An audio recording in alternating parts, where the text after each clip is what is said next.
Hi everyone, welcome back to my channel UPSC is Easy. This is our last video on chapter 12th of our spectrum, that is Era of Militant Nationalism 1905 to 1909. सबसे पहले हम करेंगे government strategy during स्वदेशी and boycott movement, right. तो आपको ये याद रखना है कि मॉडरेट्स को क्या गवर्नमेंट कभी पसंद करती थी? नहीं। दो मॉडरेट्स जो है वो कभी भी हॉस्टाइल नहीं थे ब्रिटिश गवर्नमेंट के खिलाफ शुरू में, और सब कुछ with in the constitutional frame रहकर करते थे। उसके बाद भी ब्रिटिश गवर्नमेंट जो है वो कभी मॉडरेट्स को पसंद नहीं करती थी, उसकी तरफ हॉस्टाइल थी। ठीक है, गवर्नमेंट को हमेशा ये लगता था कि ये एक एंटी इम्पीरियलिस्ट फोर्स है, जो कि सच ही था एक तरीके से।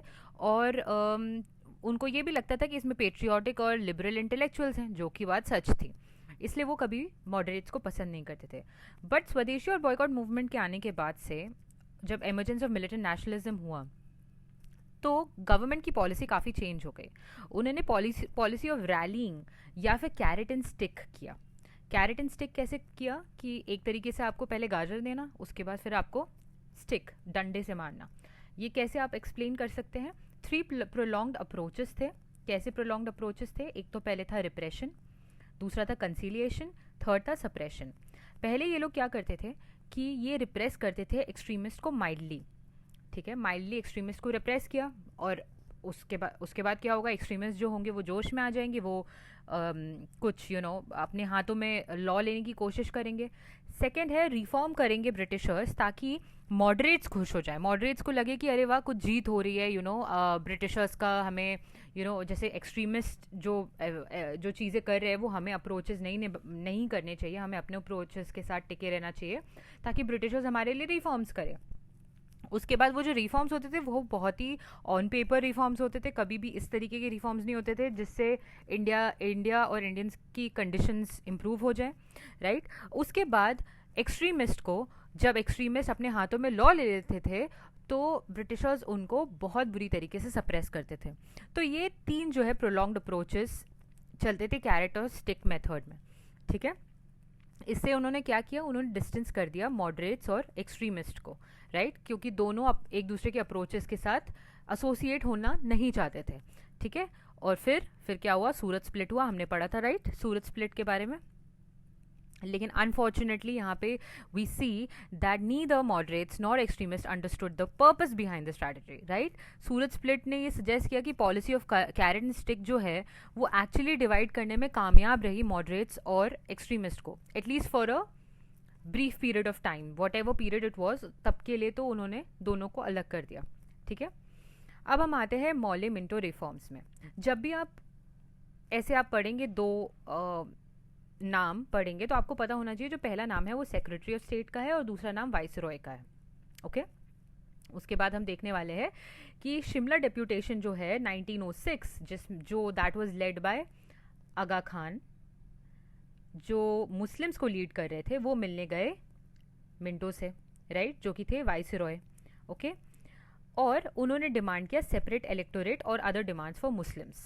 ठीक है, उसके बाद लेटर जो ये ग्रुप है जो Aga Khan and other Muslims जो शिमला डेप्यूटेशन मिलने गए एक्चुअली मिंटो से, they took over the Muslim League.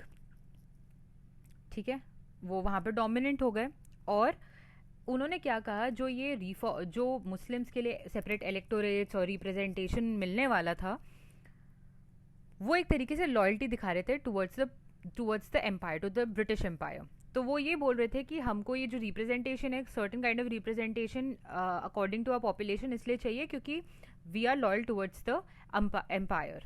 ठीक है, तो यहाँ पे आप पिक्चर देख सकते हैं लॉर्ड मिंटो की और जॉन मॉले की। अब हम आते हैं गोखले जी इंग्लैंड गए टू मीट मॉर्ले। ठीक है, इसके बाद मॉर्ले मिंटो रिफॉर्म्स आए। लेकिन अब आपको ये याद रखना है, आगे चल के आपको ये बहुत काम आने वाला है कि मौले से मिलने गोखले जी इंग्लैंड गए, मतलब कि जो सेक्रेटरी ऑफ स्टेट है वो इंडिया में नहीं है अभी। ठीक है, वो इंग्लैंड में, और मिंटो से कहाँ पे? शिमला डेप्यूटेशन हुई, राइट। ये याद रखिए, आगे चल के काम आएगा जब वी टॉक अबाउट कि इंडियन ट्रेजरी से पेमेंट जाती थी सेक्रेटरी को, पर सेक्रेटरी बाहर रहते थे, तो आगे चल के डिमांड्स आई कि वो जो पेमेंट है वो ब्रिटिश ट्रेजरी से जाए, इंडियन ट्रेजरी से ना जाए।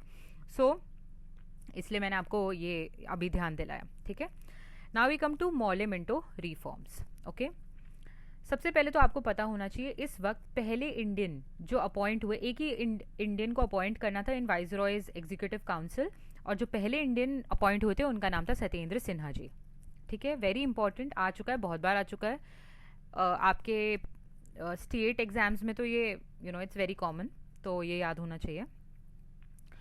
उसके बाद इंडियंस जो है उनको अलाउड था अब से पार्टिसिपेट करना in elections of various legislative councils, यानी कि centre as well as state. Centre को यहाँ पे इंपीरियल लेजिस्लेटिव काउंसिल बोला जा रहा है और स्टेट को प्रोविंशियल. ओके, बट बेसिस क्या था, क्लास और कम्युनिटी था बेसिस. तो यहाँ पे क्लास एंड कम्युनिटी को बेसिस रख के इलेक्शन लड़ने की, पार्टिसिपेट करने की आज़ादी यहाँ पे थोड़ी सी मिलती हुई नजर आ रही है.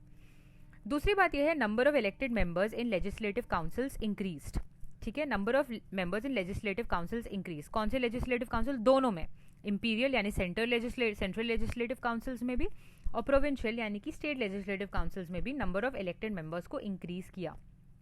ठीक है, इलेक्टेड मेंबर्स मतलब जो इलेक्ट होने के बाद आ रहे हैं, नॉमिनेट होने के बाद नहीं. ठीक है, और प्रोविंशियल लेजिस्लेटिव काउंसिल यानी कि आपकी स्टेट लेजिस्लेटिव काउंसिल में नॉन ऑफिशियल मेजॉरिटी को इंट्रोड्यूस किया, मतलब नॉन ऑफिशियल मेंबर्स की मेजॉरिटी अब से रहेगी in provincial legislative councils now on. ठीक है, लेकिन आपको ये भी याद रखना है कि इन नॉन ऑफिशियल मेंबर्स में से some were nominated, not all were elected. कुछ जो थे वो नॉमिनेटेड थे. इस तरीके से overall non elected majority remained, मतलब इलेक्टेड मेजॉरिटी नहीं थी, नॉन इलेक्टेड मेजॉरिटी थी, members who were nominated etcetera, right, loyalist वगैरह. Now we come to elected members जो है वो इनडायरेक्टली इलेक्ट हो रहे थे ये प्रोविंसेस में. कैसे इलेक्ट हो रहे थे? जो लोकल बॉडीज़ हैं वो पहले एक इलेक्टोरल कॉलेज बनाती थी जो इनडायरेक्टली फिर इलेक्ट करती थी members to the central legislative council और सेंट्रल लेजिस्लेचर. ठीक है, तो मतलब कि पहले इलेक्टेड मेंबर्स होंगे, जो लोकल बॉडीज़ होंगे वो पहले एक इलेक्टोरल कॉलेज बनाएंगे जो फिर उसके बाद इलेक्टेड मेंबर्स को इलेक्ट करेंगे इन सेंट्रल लेजिस्लेचर. ठीक है, तो ये जो मेथड है, ये बताने का मतलब ये है कि काफ़ी इनडायरेक्ट मेथड ऑफ इलेक्शन था. ठीक है, this is what you have to remember.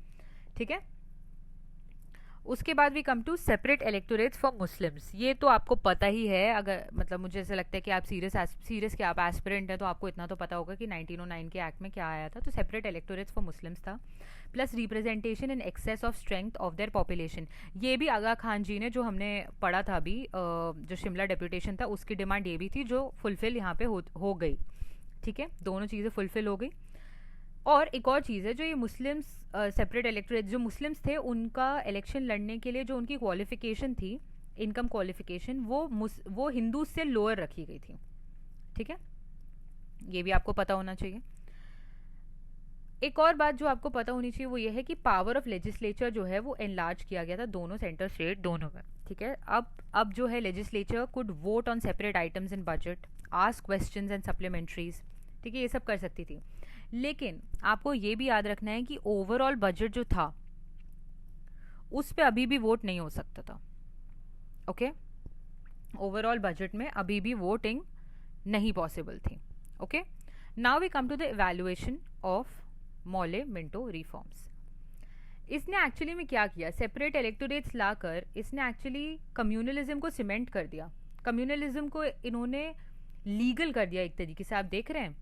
और दूसरी बात है कि इन्होंने चेक की यूनिटी, कि सारे लोग, सारे नेशनलिस्ट एक साथ ना आ जाएं, उनको डिवाइड कर दिया. ठीक है, उन्होंने कोशिश की कि मॉडरेट्स और मुस्लिम्स को जो राइजिंग टाइड ऑफ नेशनलिज्म है उसके अगेंस्ट रैली करें. ठीक है, मॉडरेट्स के लिए उन्होंने, ये मैंने आपको बताया ना कि मॉडरेट्स के लिए उन्होंने जो रिफॉर्म्स ला रहे हैं वो इसलिए ला रहे हैं ताकि उनको एक्सट्रीमिस्ट से दूर कर पाएं, सर्टन काइंड ऑफ रिफॉर्म्स लाकर. तो मॉडरेट्स और मुस्लिम्स को एक तरीके से एज अ टूल यूज़ करने की कोशिश कर रही है यहाँ पे ब्रिटिश गवर्नमेंट. और जो सेपरेट इलेक्टोरेट्स इंट्रोड्यूस किया है मुस्लिम्स के लिए, वहाँ पे भी आप ये याद रखिए कि ये सारी मुस्लिम पॉपुलेशन के लिए नहीं है, ये only certain elite sections of Muslims की अपीजमेंट के लिए था. ठीक है, तो यहाँ पे ऐसा मत सोचिए कि मुस्लिम्स के लिए ये कुछ अच्छा हो रहा था, नहीं, कुछ एलीट सेक्शन ऑफ मुस्लिम्स जो है उनके लिए यहाँ पे अपीजमेंट पॉलिसी थी एक. ठीक है। और जो लेजिस्लेचर है वो रिस्पॉन्सिबल नहीं था। रिस्पॉन्सिबल लेजिस्लेचर क्या होता है ये आप अपने पॉलिटी लक्ष्मीकांत में पढ़ने वाले हैं डिटेल में, तो मैं अभी इसके बारे में टच नहीं करूंगी। But legislature was not responsible. ठीक है, तो this is the end of this chapter, that's it. I think this is a very important topic, आपको पता होना चाहिए मॉर्ले मिंटो रिफॉर्म्स। चलो, सो हैप्पी स्टडिंग, बाय।